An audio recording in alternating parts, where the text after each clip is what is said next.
All right, y'all. First a trip, then a slip, then a fail. You made me love you.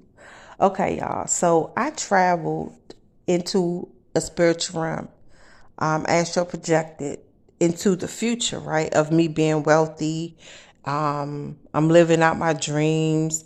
I'm driving, like, I had a very, very exquisite, fancy ass car, like a Bentley or some shit like that, right?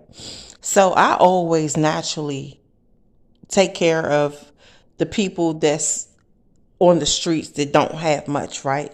So I met this gentleman. I was like, are you hungry? And he was like, yes. I got out of my car and I didn't care about anything around me. I didn't care about what I had on. I began to sit on the ground with him and I was bringing him food. And I was going to sit there and eat with him. He was like, what are you doing? So I'm just sitting and eat with you. I'm hungry too.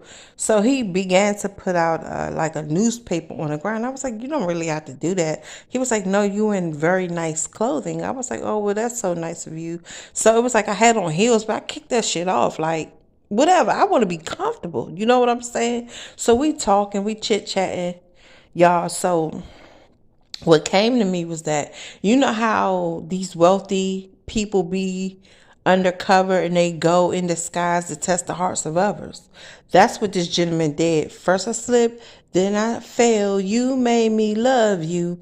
Listen, so by him coming from royalty, like a royal bloodline, and me being the queen of the lambs, of course, I come from a long line of inheritances that was stolen from me that I got back, right?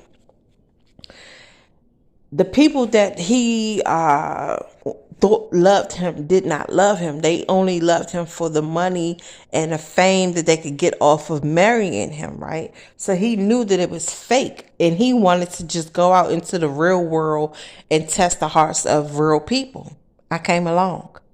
Yes, I was in designer clothes and it was actually my brand, my own clothing brand, designer, like it was very, very bougie type shit. Okay. It was cute though, right? So we were just chit chatting, talking, y'all, the whole time. I was like, what do you and your people need? Let me get y'all new homes, little tents. He was like, we want to stay on the street. I said, okay, well, let me put you, let's go on this land, let's build. And he was like, you willing to do all that for me? I was like, yeah, you know, I'm supposed to help. That's what I'm supposed to do. You know what I mean? I know how it feels to be out in the cold. Y'all, why he was my daggone upcoming twin flame.